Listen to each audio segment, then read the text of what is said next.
1998년 11월 3일 오후 5시. 메디는 다른 날처럼 놀기 위해 집에서 나왔습니다. 오후 6시 30분. 메디의 어머니는 저녁 식사를 위해 메디를 불렀지만 메디의 모습은 전혀 보이지 않았죠. 겁에 질린 메디의 어머니는 경찰에 신고를 했고 마을은 혼란에 빠지게 됩니다. 그날 밤 메디의 가족과 이웃들은 손전등을 들고 메디를 찾았지만 메디는 어디에도 없었습니다. 조슈아와 메디는 오랫동안 친구였습니다. 메디가 행방불명되었을 때 조슈아는 그 소식에 크게 당황한 듯 보였고 그가 할 수 있는 모든 방법으로 도와주겠다고 말했죠. 주민들은 그 어린 소녀를 찾기 위해 나섰고 경찰이 충분한 증거를 수집하지 못하자 FBI까지 개입했지만 그건 역시 큰 도움이 되진 않았죠. 메디의 부모님은 딸을 찾기 위해 필사적이었습니다. 그래서 메디의 행방을 자세히 알려주는 사람에게 $50,000의 포상금을 주겠다고 발표하게 됩니다. 긍정적인 반응이 없자 포상금을 $100,000까지 올렸죠. 그리고 메디의 사건은 헤드라인을 장식하고 전국에 퍼지게 됩니다. 하루가 꼬박 일주일이 됐지만 메디의 모습은 여전히 보이지 않았습니다. 마을 전체가 애도하는 동안 경찰은 메디의 집 밖에서 캠핑을 하고 있었습니다. 혹시라도 미스터리를 풀거나 무언가를 발견했을 때를 대비해서였습니다. 그리고 마침내 경찰은 메디 가족의 이웃인 45세의 첫 번째 용의자를 발견합니다. 그의 이름은 레리 그리샴이었고 그는 이미 폭행 혐의를 받고 있었기 때문에 의심을 받게 되었죠. 용의자는 거짓말 탐지기 조사에서 거짓으로 드러났지만 그의 알리바이는 너무 완벽했습니다. 그렇게 수사는 다시 원점으로 돌아가게 됩니다. 그 사이 조슈아는 메디 가족과 많은 시간을 보냈고 경찰에게 협조하며 경찰의 조사도 도왔습니다.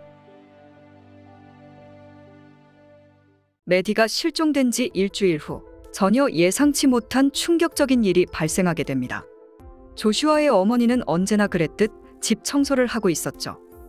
아들 방을 청소하러 간 그녀는 이상한 냄새와 함께 물침대 끝에 바닥에서 약간의 물이 새는 것을 보았습니다. 그녀는 침대 밑을 확인하기 위해 침대를 분리했고 그 순간 충격적인 장면을 목격하게 됩니다. 그리고 그녀는 도움을 청하기 위해 필사적으로 집을 뛰쳐나왔고 메디의 집 밖에 있던 경찰관을 아들의 침실로 안내했습니다. 조슈아의 어머니가 목격한 것은 바로 메디의 시체였던 것입니다. 꿈에서조차 이런 일이 일어날 것이라고는 전혀 예상하지 못했기 때문에 이웃 사람들은 모두 충격에 빠졌습니다. 메디의 시체는 무려 일주일 동안 조슈아의 물침대 밑에 있었던 것입니다. 조슈아는 학교에서 즉시 체포되었고 조사를 이어가던 경찰은 끔찍한 범행에 사용된 야구방망이와 칼을 발견합니다. 부검 결과 메디는 머리를 두세 차례 맞았고 칼로 가슴을 여러 번 찔린 것으로 드러났습니다.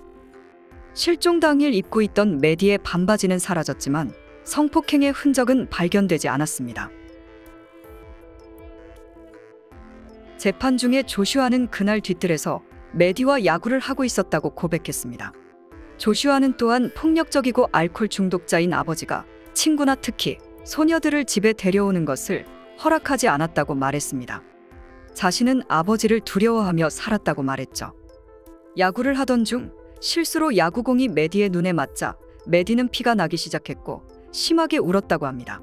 메디가 울음을 참지 못하자 공포에 질린 조슈아는 메디를 야구방망이로 머리를 3차례 때리고 메디를 자신의 방으로 끌고 가다 반바지가 벗겨졌다고 말했습니다. 겁에 질린 조슈아는 메디를 물침대 밑에 숨기게 되었고 그 순간 그의 엄격했던 아버지가 도착합니다. 메디는 여전히 고통 속에서 신음하고 있었습니다. 아버지한테 들킬까봐 두려웠던 조슈아는 메디를 침묵시키기 위해 여러 번 칼로 찔렀다고 말했죠. 그리고 그는 시신을 어떻게 해야 할지 몰랐기 때문에 그냥 침대 밑에 숨기기로 결정했다고 말했습니다. 조슈아는 법정에서 모든 것을 자백했지만 그의 자백은 모순되었기 때문에 아무도 그의 말을 전적으로 믿지 않았습니다. 조슈아가 메디를 땅에서 방으로 끌고 갈 때 반바지가 벗겨졌다고 주장했지만 메디의 하반신은 흙과 모래가 전혀 묻어있지 않았죠. 또한 조슈아는 실수로 메디의 눈에 야구공이 맞았다고 주장했지만 메디의 눈에는 야구공으로 맞은 흔적이 없었습니다. 조슈아의 모든 자백은 날조된 것처럼 보였죠. 경찰은 조슈아가 자백한 후 그의 방을 광범위하게 수색하게 됩니다. 조슈아의 방에는 시체 냄새를 덮기 위해 방향제로 가득 차 있었죠. 그리고 조슈아의 소지품을 조사하던 중 훔친 것으로 보이는 메디의 언니인 11살 제시의 사진을 발견했고, 또한 그의 방에는 메디의 실종자 전단지가 있었습니다.